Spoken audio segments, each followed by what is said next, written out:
انك مفخره عز وهبه، يما تركيا عريبه السلايل، تستحق المدح وحروف العذيبه، يا الاميره الفارقه بين المثايل، يا الغلا والمدح من وين ابتدي به، لجمالك او طبوعك والخصايل، فيك زين الحور واوصافك عجيبه، مرة اصيله من نسل الاصايل، بنت شيخ قرمي حلل الصعيبه، من قبيله ترتقي في كل طايل، يا الغلا والمدح من وين ابتدي به، في جمالك او طبوعك والخصايل، فيك زين الحور واوصافك عجيبه، مهرة اصيله من نسل الاصايل،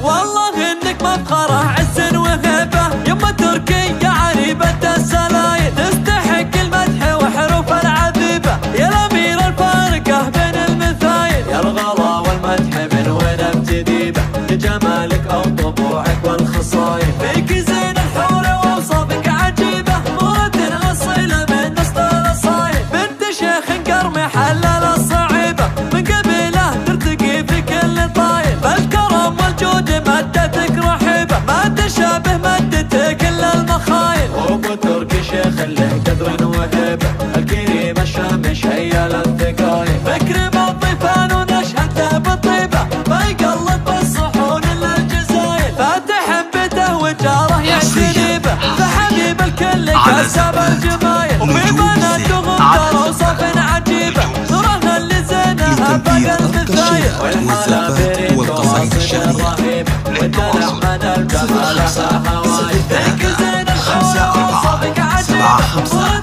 اصيله من نسل الاصايل، والله انك مفخره عز وهبه، يما تركيا عريبه السلايل، تستحق المدح وحروف العذيبه، يا الاميره الفارقه بين المثايل، يا الغلا والمدح من وين ابتدي به، لجمالك او طبوعك والخصايل، فيك زين الحور واوصافك عجيبه، مرة اصيله من نسل الاصايل، بنت شيخ قرمي حلل الصعيبه، من قبيله ترتقي في كل طايل، فالكرم والجود مدتك رحيبه، ما تشابه مدتك الا المخايل، وابو تركي شيخ له قدر وهيبه، الكريم الشام شيال الثقايل، فكر بالضيفان ونشهد له بالطيبه، ما يقلد بالصحون الا الجزايل، فاتح بيته وجاره يعتني به، فحبيب الكل كسب الجمايل، وفي بناتهم ترى وصف عجيبه، نورها اللي زينها فوق المثايل، والحاله بريد وصف رهيبه،